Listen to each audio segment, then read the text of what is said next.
প্রবক্তা জেরেমিয়া গ্রন্থ থেকে পাঠ 25 অধ্যায় থেকে 26 অধ্যায়। ভগবান বাবিলনের রাজা নেবুকাদনেজারকে পাঠাবেন জুদাকে উচিত শাস্তি দিতে। জোসিয়ার পুত্র জুদারাজ জেহোয়াকিমের আমলে 4th বছরে বাবিলনের রাজা নেবুকাদনেজারের আমলে 1ম বছরে জুদার সমস্ত জনগণের বিষয় একদিন একটি ঐশ্ববাণী জেরেমিয়ার প্রতি উচ্চারিত হলো।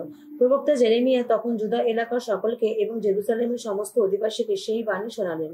তিনি বললেন, আমনের পুত্র জুদারাজ জোসিয়ার আমলের 13 বছর থেকে শুরু করে আজও পর্যন্ত অর্থাৎ পুরো 23 বছর ধরেই ভগবানের বাণী আমার প্রতি উচ্চারিত হয়েছে। আর আমিও তো বারবার তোমাদের তা শুনিয়েছি, কিন্তু তোমরা শুনতেই চাওনি।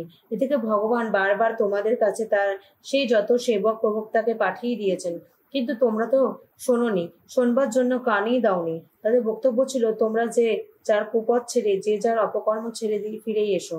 তাহলে ভগবান বহুদিন আগে এই যে দেশ তোমাদের হাতে এবং তোমাদের পিতৃপুরুষদের হাতে চিরকালের মতো তুলে দিয়েছেন, সেই দেশে তোমরা বসবাস করতে পারবে। তোমরা অন্য যত সব দেবতার অনুগামী হয়েও না, তাদের সেবা করো না, তাদের চরণে পরিণত হও না, নিজেদের হাতে গড়া কোনো জিনিস নিয়ে আমার ক্রোধ জাগিয়ে তুলো না, তাহলে আমি তোমাদের কোনো অমঙ্গল ঘটাবো না। তোমরা কিন্তু আমার কথা শুনতে চাওনি। এই কথা শোনাচ্ছেন স্বয়ং ভগবান, বরং নিজেদের হাতে গড়া যত জিনিস নিয়ে আমার ক্রোধ জাগিয়ে তুলছে, আর ততই তোমরা নিজেদের অমঙ্গল ডেকে এনেছো। তাই জেনে রাখো, এ কথা বলছেন স্বয়ং বিশ্বপতি ভগবান, তোমরা আমার কথা শুনোনি যখন, আমি এখন উত্তরের সকল উপজাতিকে এখানে ডেকে আনবো। এই কথা শোনাচ্ছেন স্বয়ং ভগবান, আমার সেবক বাবিলনের রাজা নেবুকাদনেজারকেও ডেকে পাঠাবো। তাদের আমি তখন এই দেশের যত অধিবাসী এবং চারপাশে যত জাতি আছে সকলেরই বিরুদ্ধে যাওয়ার জন্য এখানে নিয়ে আসবো। এখানকার সকলকে পুরোপুরি ধ্বংস করবো আমি। তাদের এই জায়গাটা করে তুলবো একটা রিক্ত মরু, একটা চির ধ্বংসস্তূপ করে তুলবো মানুষের বিবেকেরই পাত্র। তখন এখানকার স্তুতির যত শব্দ, উল্লাস যত শব্দ, বড় কনের কণ্ঠস্বর, জাতির ঘরঘর আর প্রদীপের আলো সব কিছুরই অবসান ঘটাবো আমি। এই দেশে সবটাই হয়ে উঠবে রৌণময় এবং একটা ধ্বংসস্তূপ, এবং এখানকার সব জাতি 70 বছর ধরে বাবিলনের রাজার দাসত্ব করবে। সেই 70 বছর পূর্ণ হলে আমি কিন্তু বাবিলনের রাজাকে এবং তার জাতিকে তাদের অপরাধের শাস্তি দেব। এই কথা শোনাচ্ছেন স্বয়ং ভগবান। কালিন্দীয়দের দেশকে আমি চিরকালের মতোই করে তুলব একটি রিক্ত মরুদেশ। ওই দেশের বিরুদ্ধে আমি যে সমস্ত বাণী উচ্চারণ করেছি, এই গ্রন্থে যা কিছু লেখা রয়েছে, জেরেমিয়া সমস্ত বিজাতির বিরুদ্ধে যেসব প্রাবর্তিক বাণী ঘোষণা করেছেন, সেই মতোই আমি ওই দেশের ওপর অমঙ্গল ডেকেই আনবো। ওই দেশের লোকেদেরও সেদিন কত জাতির কত মহান রাজার দাসত্ব করতে হবে। ওরা যেমন কাজ করেছে, নিজেদের হাতে যেমন কাজ করেছে, সেই মতোই ওদের দেবো আমি যোগ্য প্রতিদান। ইসরায়েলের ঈশ্বর স্বয়ং ভগবান আমাকে এই কথা বলেছেন, তুমি এখন আমার হাত থেকে নাও আমার ক্রোধের সুরায় ভরা এই পান পাত্রটি। যে সমস্ত জাতির মানুষদের কাছে আমি তোমাকে পাঠাচ্ছি, তাদের সবাইকে তুমি এই পাত্র থেকে পান করাও। পান করুক তারা, তাহলে তাদের মাঝখানে আমার প্রেরিত সে তলোয়ারটি দেখতে পেয়ে টলমল করবে, তারা উন্মাদের মতোই আচরণ করবে। তখন আমি ভগবানের হাত থেকে ওই পানপাত্রটি গ্রহণ করলাম। ভগবান যেসব জাতির কাছে আমাকে পাঠাবেন তাদের সবাইকে পান করলাম, জেরুসালেমকে এবং জুদা এলাকার যত নাগরিককে, আর সেই সঙ্গে জুদার যত রাজা ও নেতৃজনকেও আমি পান করলাম, যাতে ওই সব নাগরিক হয়ে উঠে যত মরুময় ধ্বংসভূমি, মানুষের বিদ্রোহেরই পাত্র, যাতে এই বলে নাম হয়ে ওঠে অভিশাপের নামান্তর। ঠিক আজ যেমনটি হয়েছে, পান করালাম মিশরের রাজা ফারাওকে, তার যত পরিষদকে, যত পদস্থ কর্মচারীকে, তার যত সকলকে, এমনকি সেখানকার ভিন জাতি যত প্রবাসীকেও, তাছাড়া উস দেশের সমস্ত রাজাকে, ফিলিস্তিন দেশের সমস্ত রাজাকে, অর্থাৎ আসকেলনের গাজার এবং তকরনের রাজাদের এবং আজদদের অবশিষ্ট অংশের রাজাকেও, এদমকে, মোয়াবকে এবং যত আম্মনীয়কে, তুরস্কের সমস্ত রাজাকে, সিদনের সমস্ত রাজাকে, সাগরের ওপারে সাগরকুলের সমস্ত রাজাকে, দেদানকে, তেমাকে, বুর্জকে এবং যারা নিজেদের কপালে 2 পাশে চুল মুড়িয়ে নিয়ে থাকে, সকলকেই, আরব দেশের সমস্ত রাজাকে, মূল নিবাসী মিশ্র জাতির জগতের সমস্ত রাজাকে, জিমরির সমস্ত রাজাকে, ইরানের সমস্ত রাজাকে, মেদিয়ার সমস্ত রাজাকে, উত্তরের ওই সমস্ত রাজাকে, কাছের দূরের একের পর এক সকলকেই, মোট কথা এই পৃথিবীর বুকের সমস্ত রাজ্যকে, সবার শেষে সেসবের রাজাকে পান করতে হবে। ভগবান বলছেন, তুমি ওদের এই কথা বলো। ইসরায়েলের ঈশ্বর স্বয়ং বিশ্বপতি ভগবান এই কথা বলছেন, তোমরা এখন পান করো, তোমরা মাতাল হয়ে ওঠো, তারপর বমি করো। তোমাদের মাঝখানে আমার প্রেরিত সেই যে তলোয়ারটি তার আঘাতে ভুলুণ্ঠিত হয়, আর কখনো যেন উঠতে না পারেন। আর ওরা যদি তোমার হাত থেকে এই পাত্রটি নিতে না চায়, তা থেকে পান করতে না চায়, তাহলে বলো, আগে আমার নাম বাহিয়ে এই নগরীর অনিষ্ট করব আমি। তোমরা কি মনে করেছো শাস্তি থেকে তোমরা রেহাই পাবে? কিছুতে রেহাই পাবে না তোমরা, কেননা আমি এখন এই পৃথিবীর সমস্ত অধিবাসীর উপর সে তলোয়ারের আঘাত ডেকে আনছি। এই কথা শোনাচ্ছেন স্বয়ং বিশ্বপতি ভগবান। তুমি ওদের কাছে এই সমস্ত প্রবর্তক বাণী ঘোষণা করবেন, বলবে ভগবান ঊর্ধ্বলোকে থেকে হুঙ্কার দিচ্ছেন এখন। তার সেই পবিত্র আওয়াজ থেকে নিজের কণ্ঠস্বর শোনাচ্ছেন তিনি। হুঙ্কার দিচ্ছেন, হ্যাঁ, নিজের এই দেশভূমির বিরুদ্ধেই হুঙ্কার দিচ্ছেন তিনি। আঙুলগুলো দুপায়ে পেশাই করা যায়, তিনি তো এখন তাদের মতো চিৎকার করছেন। এই পৃথিবীর সমস্ত অধিবাসীর বিরুদ্ধে চিৎকার করছেন। একটা মহাকোলাহল পৃথিবীর শেষ প্রান্ত পর্যন্ত ছড়িয়ে পড়েছে, কেননা ভগবান যত বিজাতির বিরুদ্ধে অভিযোগ আনছেন সমস্ত মানুষকে তিনি বিচারে দাঁড় করাচ্ছেন, যত দুজনকে তলোয়ারের মুখে সঁপে দিচ্ছেন তিনি এবং শোনাচ্ছেন স্বয়ং ভগবান। বিশ্বপতি ভগবান এই কথা বলছেন, জেনে রাখো, অমঙ্গল এবার এক জাতি থেকে আর এক জাতিকে ছড়িয়ে পড়বে। পৃথিবীর প্রান্ত সীমা থেকে আজ জেগে উঠবে প্রবল এক ঝড়। সেদিন পৃথিবীর এক প্রান্ত থেকে অপর প্রান্তে সর্বত্রই পড়ে থাকবে ভগবানের হাতে নিহত যত মানুষ। তাদের জন্য কেউ বিলাপ করবে না, তাদের দেহগুলি কেউ জড়ো করে তুলে আনবে না, সমাধিও দেবে না। সেগুলি গোবরের স্তূপের মতো পড়ে থাকবে মাটির ওপর। এখন হাহাকার করো তোমরা, মেষপালক যারা, চিৎকারে ফেটে পড়ো, ধুলোয় গড়াগড়ি দাও তোমরা, পালের কর্তা যারা, কেননা তোমাদের বধ হওয়ার সময় এসেই তো গেছে। এবার তোমাদের ছড়িয়ে দেওয়া হবে এখানে ওখানে। তোমরা তখন দামি যত পাত্রেরই মতো ভেঙে পড়ে যাবে। ওই মেষপালকদের পালাবার উপায় তো নেই, পালের ওই কর্তাদের উদ্ধার পাওয়ার কোনো পথ নেই।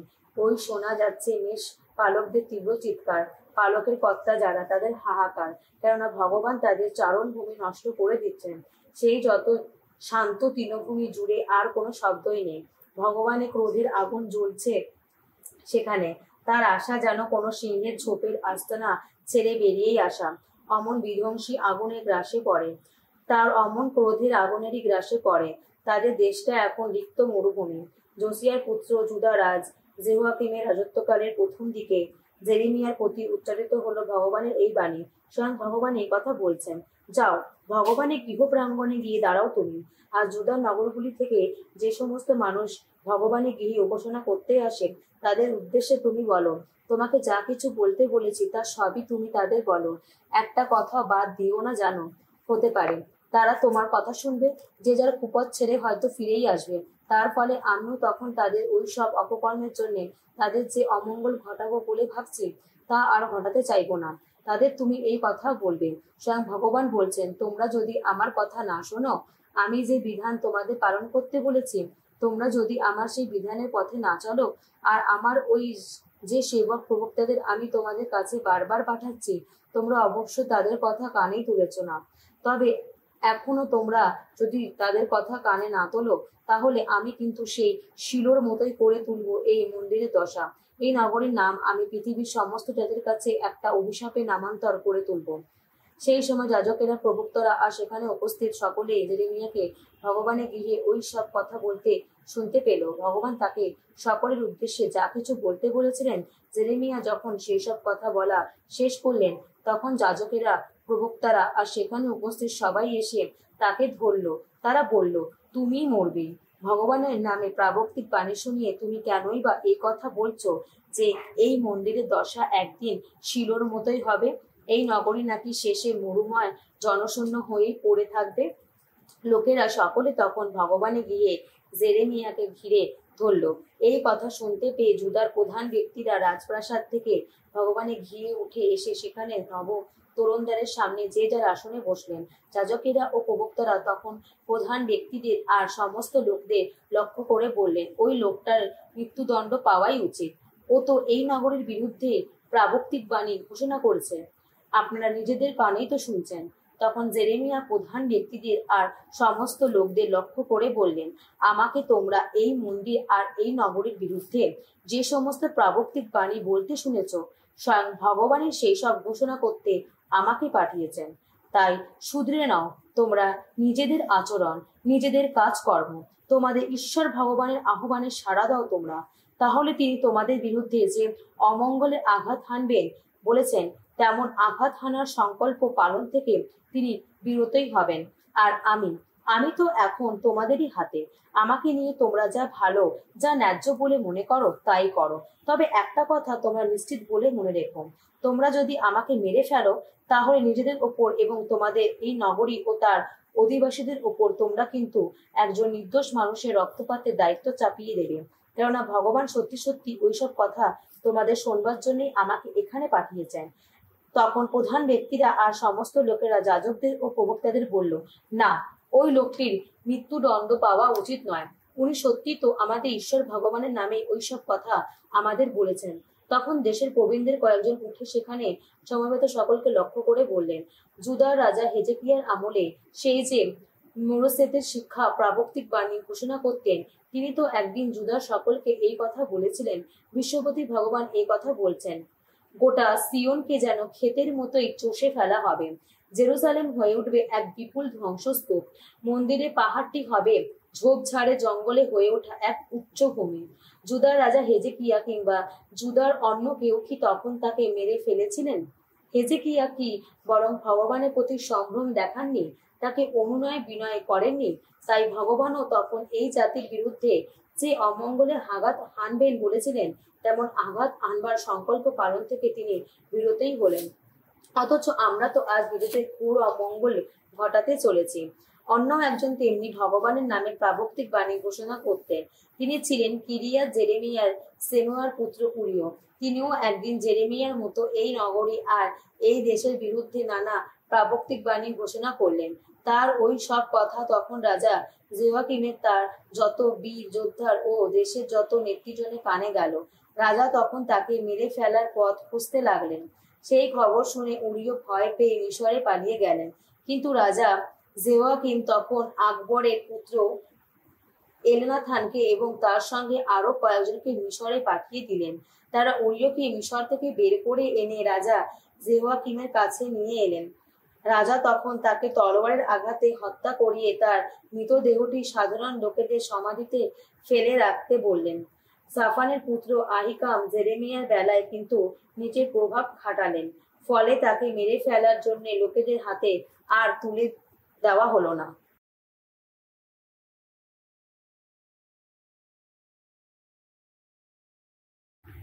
বেনজিরা গ্রন্থ থেকে পাঠ ১৬ অধ্যায় ১ থেকে ১৪ পদ। যেদি অধর্মীদের শোচনীয় পরিণাম। এককাল অযোগ্য সন্তানের পিতা হতে চেও না কখনো। অধর্মী পুত্রদের নিয়ে আনন্দ করো না। তোমার সন্তানেরা প্রভুকে যদি সমীহ না করে, তাহলে সংখ্যায় তারা যতই হোক তাদের নিয়ে আনন্দ করো না। তারা দীর্ঘজীবী হবে এমন বিশ্বাস রেখো না। সংখ্যায় তারা যে অনেক, তাই দেখে ভরসা পেও না। অমন ১,০০০-এর চেয়েও এমন একজনও ভালো থাকা ভালো, যে প্রভুর ইচ্ছা মেনে চলে। অধর্মী সন্তানের পিতা হওয়ার চেয়ে নিঃসন্তান অবস্থায় মরে যাওয়াই বরং ভালো। বোধ বুদ্ধি আছে শুধুমাত্র এমন একজনেরই জন্য একটি শহর জনবহুল হতে পারে বটে, কিন্তু ধর্মভ্রষ্ট মানুষের পুরো গোষ্ঠী শেষে লোপ পেয়ে যাবে। এমন বহু ঘটনাই আমি তো নিজের চোখে ঘটতে দেখেছি। এর চেয়ে আরো চমকপ্রদ ঘটনার কথা আমি কানেও শুনেছি। যেখানে পাপীদের সভা বসে, সেখানে তো আগুন জ্বলে ওঠে। অবাধ্য জাতির ওপর জ্বলে ওঠে ঐশ ক্রোধ। প্রাচীনকালের সেই যত অতিকায় মানুষ নিজেদের শক্তিকে আস্থা রেখে ধর্মদ্রোহী হয়েছিল, কই তিনি তো ক্ষমা করেননি তাদের। লোট যাদের শহরে বাস করতেন, তাদেরও তিনি নিষ্কৃতি দেননি। তাদের দ্বন্দ্ব তো ঘৃণার চোখেই দেখতেন তিনি। বিনাশ পাওয়া ছিল সেই জাতির যোগ্য পরিণাম। সেই জাতির মানুষকে কোনো দয়া করেননি তিনি। তারা নিজেদের পাপের ফলেই ধ্বংস হয়েছিল। তেমনি সেই ৬ লক্ষ পদযাত্রী যেদি হয়ে জোট বেঁধেছিল, তাদেরও তো কোনো দয়া করেননি তিনি। ওই ধরনের মাত্র একজন একগুঁয়ে মানুষ থাকলেও সে যদি শাস্তির হাত থেকে রেহাই পেয়ে যায়, তা খুবই আশ্চর্যের ব্যাপার হয়। প্রভুর মধ্যে তো করুণা ও ক্রোধ দুইই রয়েছে। তিনি ক্ষমা করার মহা ক্ষমতাও রাখেন, মহা ক্রোধ দেখাতেও পারেন। যত বিপুল তার করুণা, তত কঠোর তার তিরস্কার। মানুষকে তিনি তার কাজকর্ম অনুসারেই বিচার করেন। পাপী তার লুণ্ঠিত সম্পদ নিয়ে পালাতে পারবে না। ধর্মশীল মানুষের নিষ্ঠাও তেমনি বিফলে যাবে না। তিনি মানুষের সমস্ত দয়াকর্মের হিসাব রাখেন। যে যেমন কাজ করে, সে তার যোগ্য প্রতিফল পাবেই।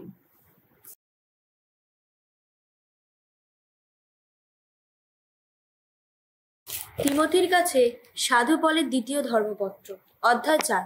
গভীর উৎসাহের সঙ্গে মঙ্গল সমাচার প্রচার করার আহ্বান।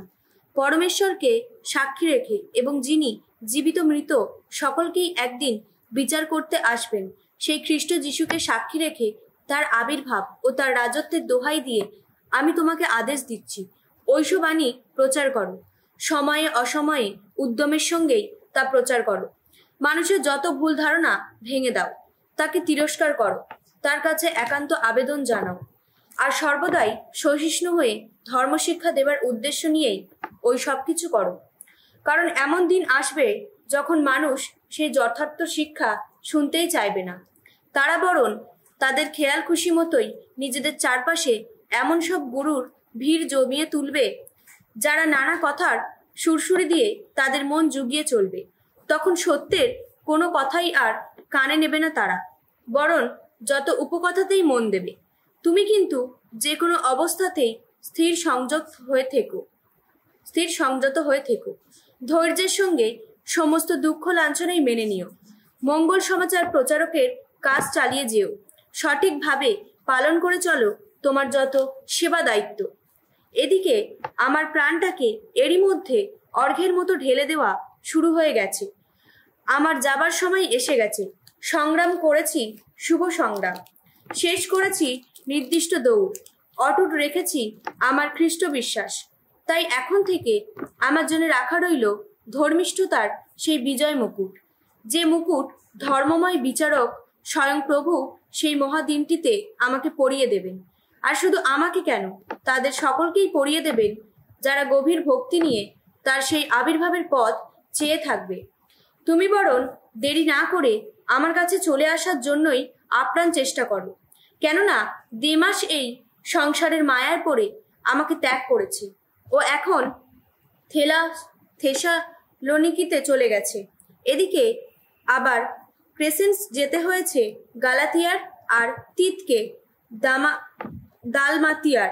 একমাত্র লুক এখন আমার সঙ্গে আছেন। তুমি বরং মার্ককে বলে কয়ে তোমার সঙ্গে এখানে নিয়ে এসো। তিনি তো ধর্মসেবার কাজে আমাকে যথেষ্ট সাহায্য করতে পারে। তিখিকসকে আমি এফেসাসে পাঠিয়ে দিয়েছি। ত্রয়াসে কার্পসের কাছে আমি যে আলোয়ানটা রেখে এসেছি, তুমি আসবার সময়ে তা এখানে নিয়ে এসো। আর সেই সঙ্গে সব পুঁথিপত্র নিয়ে এসো, বিশেষ করে চামড়ার পুঁথিগুলো। কাঁসারি আলেকজান্ডার আমার অনেক ক্ষতি করেছে। প্রভু নিশ্চয়ই তার অমন কাজকর্মের যোগ্য প্রতিদান দেবেন। ওর ব্যাপারে তুমি নিজেও সাবধানে থেকো, কেননা ও আমাদের বাণী প্রচারের কাজে যথেষ্ট বিরোধিতাই করেছে। প্রথমবার যখন এখানে আমাকে আত্মপক্ষ সমর্থন করতে হয়েছিল, তখন কেউই তো আমাকে সাহায্য করতে আসেনি, বরং সকলেই তখন আমাকে ত্যাগ করেছিল। প্রভু যেন ওদের দোষ না ধরেন। প্রভু কিন্তু সেদিন আমার পাশে এসে দাঁড়িয়েছিলেন, আমার অন্তরে তিনি শক্তি দিয়েছিলেন। তাই তো আমি ঐশবাণীর সবকিছুই তখন ঘোষণা করতে পেরেছিলাম এবং সমস্ত বিধর্মী মানুষ তা শুনতেও পেয়েছিল। সেদিন আমি তো এইভাবেই যেন সিংহের গ্রাস থেকে উদ্ধার পেয়েছিলাম। এরপরেও প্রভু নিশ্চয়ই আমাদের শত্রুদের সমস্ত আক্রমণ থেকে রক্ষা করবেন। আমাকে তিনি নিশ্চয়ই নিরাপদে নিয়ে যাবেন তার সেই স্বর্গরাজ্যে। কীর্তিত হোক তার মহিমা চিরদিন চিরকাল। আহা, তাই হোক। প্রিক্সা ও আকুইলাকে এবং অনেসিফোরসের বাড়ির সবাইকে তুমি আমার প্রীতি নমস্কার জানিও। এরাস্তস করিন্থেই রয়ে গেছেন। ত্রোফিমসকে আমি মিলেতাসে রেখে এসেছি, কেননা তিনি অসুস্থ হয়ে পড়েছিলেন। তুমি কিন্তু শীতকালের আগেই এখানে আসবার জন্যে আপ্রাণ চেষ্টা করো। ইউবুলস, পুদেন্স, লিনাস, ক্লোদিয়া এবং এখানকার অন্যান্য ধর্মভাই তোমাদের প্রীতি নমস্কার জানাচ্ছেন। প্রভু তোমার অন্তরে নিত্য বিরাজিত থাকুন। ঐশ অনুগ্রহ তোমাদের সর্বদাই ঘিরে রাখুক।